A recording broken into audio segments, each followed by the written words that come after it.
Before we begin, we hit 1,000 subscribers. Thank you so much. I've been debating what would be best for a 1K sub special. I think we could do a mega Minecraft lore theory video. So if you have anything you want me to research and interpret, comment below. Anyways, let's get to the video. Within the desert temple lies a malignant force. A force we can't let the Arch-Illager get. But even if he tried to take it by force, could he win against its creator?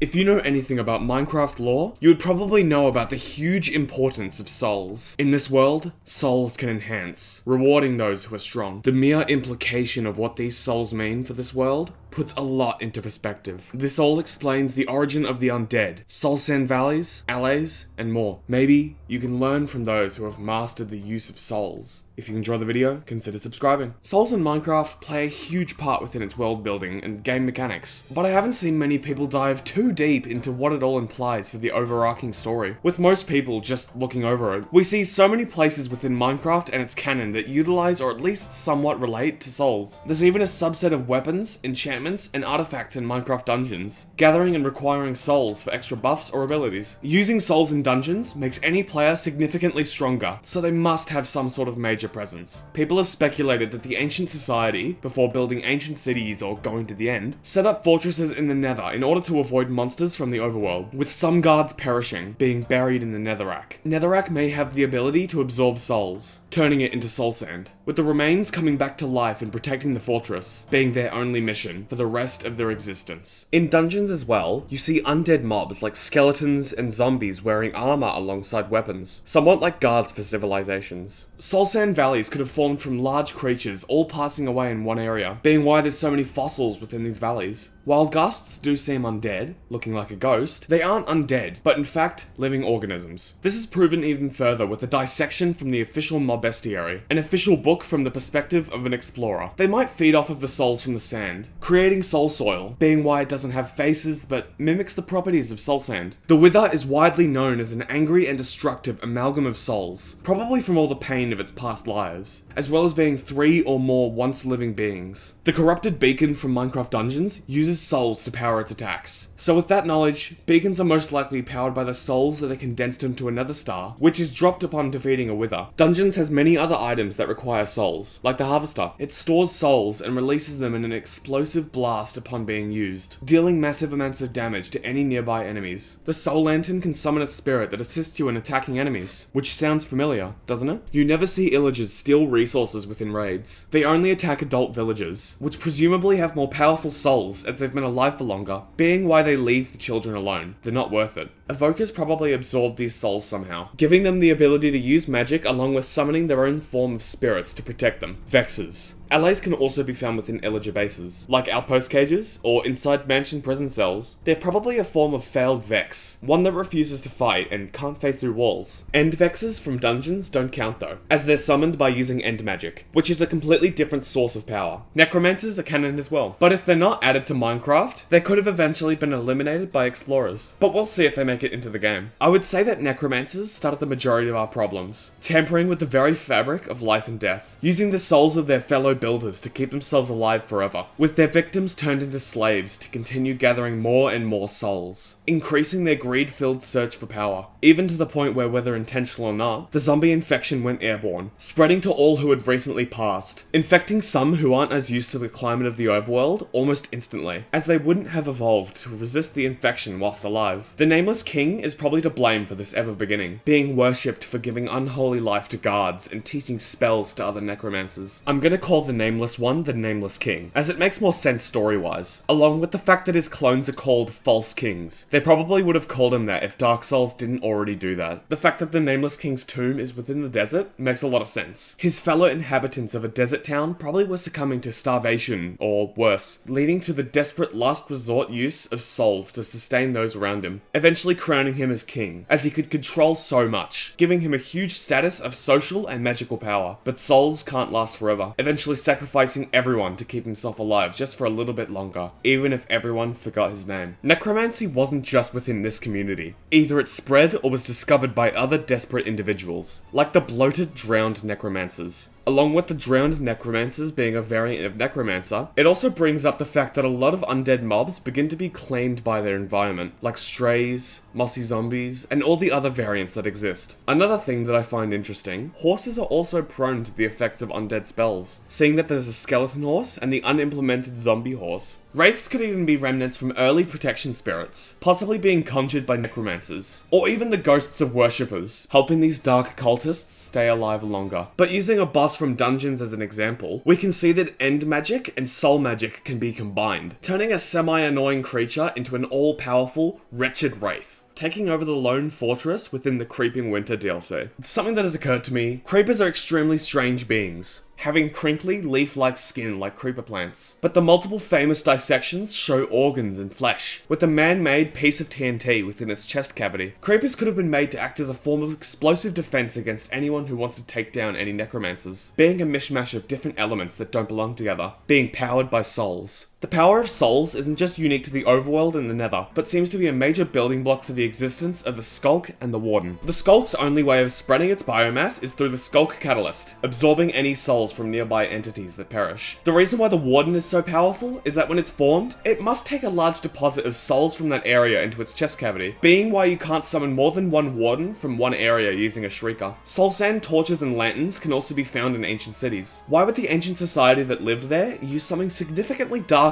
instead of using coal that wouldn't be that far from them? It could either be corrupted by the Skulk's soul influence, or it was done on purpose to act as a way of tribute to the Warden. I also find it interesting that soul sand is always found in the nether apart from here, but no nether portal ruins can be found anywhere near ancient cities. So either it's saved up materials or was made through another method. The fact that a Skulk Catalyst stores XP, seemingly representing souls, makes me think, is XP a mob's soul? If that's the case, all XP that's used for enchanting is through the power of souls. I know someone will bring up the fact that villagers don't drop XP, but hopefully they still have souls. It's more of a gameplay aspect that I think shouldn't and doesn't affect the story at all. Don't ask me about furnaces and some of the ores. They don't have souls. Unless phantoms could also imply the idea that the state of a being changes the state of their soul, with those who are insomnia-stricken or weakened having that much more of a presence, either attracting or conjuring phantoms into being in order to feast on the player. It's been proven that the phantoms eat the player, as it's stated that when they hit a player mid-swoop, they bite chunks out of their flesh. The power of souls greatly enhances anything that absorbs it in its own unique way, giving unique abilities like conjuring explosive fireballs within their mouths, or the ability to create a sonic boom from the energy stored within. Maybe in the near or far future, souls could have a great role to play. Thank you for watching. If you enjoyed the video and want to see more theory videos like this, then like the video and subscribe, because doing that helps me out a ton. I have a lot more videos planned, with each aiming to be better than the last, so stay tuned for them. Once again, thank you for watching, and have a good day or night.